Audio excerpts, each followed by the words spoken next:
In the Divi 5 framework update, we can now go into any element here and click on Advanced.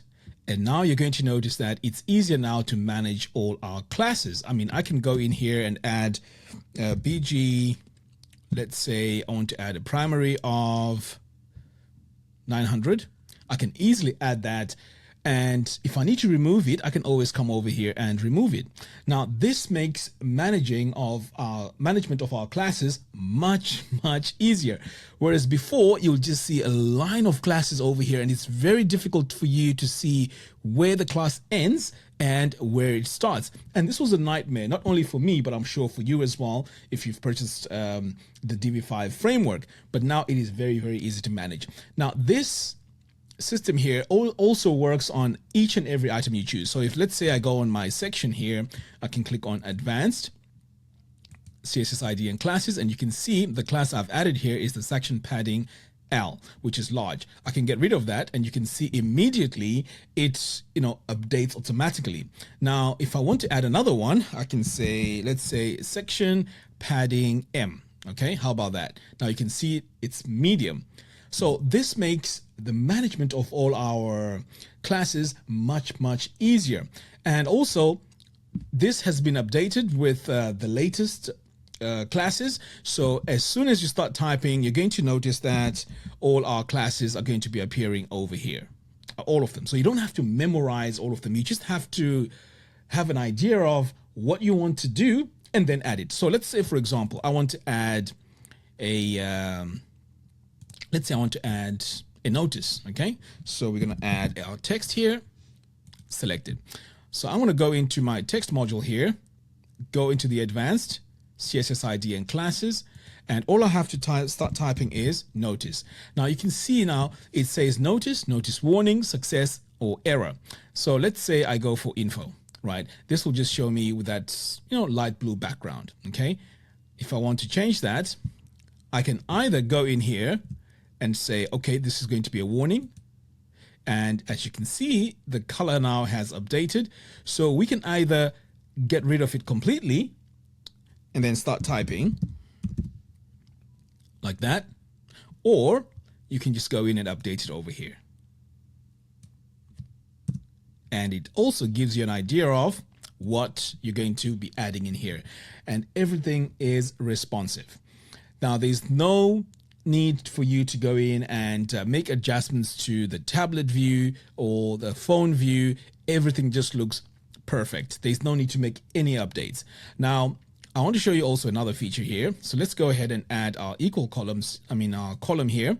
And in this column, I want to add a blurb. Okay, so I'm going to add a few of these. So let's go and add 2, 3, 4. Okay, we're going to add 4 of them. So what I want to do now is to go to my row settings, column, and then advanced. Now notice what happens when I go to my CSS ID and classes. All I need to do is to start typing grid. Oops, there you go. So I can activate grid, right? And then I can say grid. And the one I'm looking for now is auto. So as I'm typing, you can see it fills it in for me, or it's suggested rather. And now I have my auto grid. Now, the reason why auto grid is very powerful is because you don't need to go in and make any adjustments to how things are going to look in different views.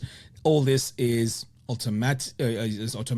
You can see here it goes to 2, and then over here it goes to single. So you don't need to go in and do any changes.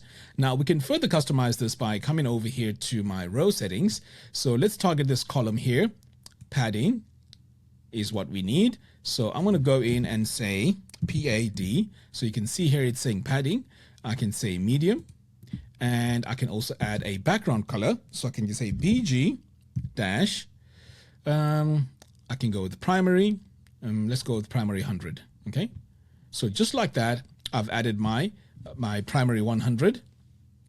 If I want to change this at any point, make it very dark, I can say primary 700, primary 900. So it's pretty much up to me how I want to add my colors in here. And once that's done, I can hit save. Now, what I want to do here is I want to exit and let's see if this keeps everything in memory. Okay, so I'm going to preview. All right, so this is supposedly our design here. Okay, and let me just show you that everything is responsive.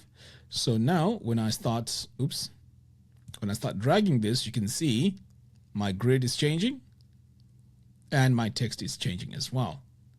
So everything works perfect. Now, let's say at a later stage, you want to come in and start, customizing this page. If you click on Edit with Divi, and let's say you go to, let's go to this one here. You come over here to Advanced, CSS ID and Classes, and you notice that our class is there. It's not going anywhere. So this is a much easier way to manage your classes and to actually design. This is called a class-based design system. If you don't know this, you'll notice that Tailwind CSS uses something similar. And if you take a look at Elementor right now, they're moving to a class-based editing system in their version 4. So it's not exactly the same, but the idea is the same. This allows you to design websites that are consistent.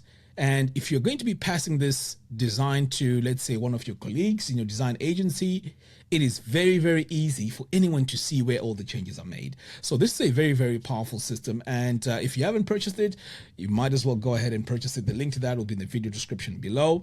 And the price will be going up because we are getting to a point where SiteKrafter Pro is getting very stable now. I'd kept the price low because there were quite a few bugs that I had to fix, but now things are getting really solid. So this is the time to get your lifetime license, and I'll leave the link to that in the video description below. And if you haven't signed up for Divi University yet, head over to diviuniversity.com and join the community. This is a community of Divi users. There's a lot of discussions here, Divi related, freelancing, general, and so on. So go ahead and participate with other fellow designers. And if you want to support me, you can head over to diviuniversity.com. On the top right here, you can buy me a coffee. It is only $5, as you can see here, but of course you can buy me as many coffees as you want. Anyway, guys, thank you very much for watching, and I'll see you again in the next video. The update will be coming out either tomorrow or Friday. Take care.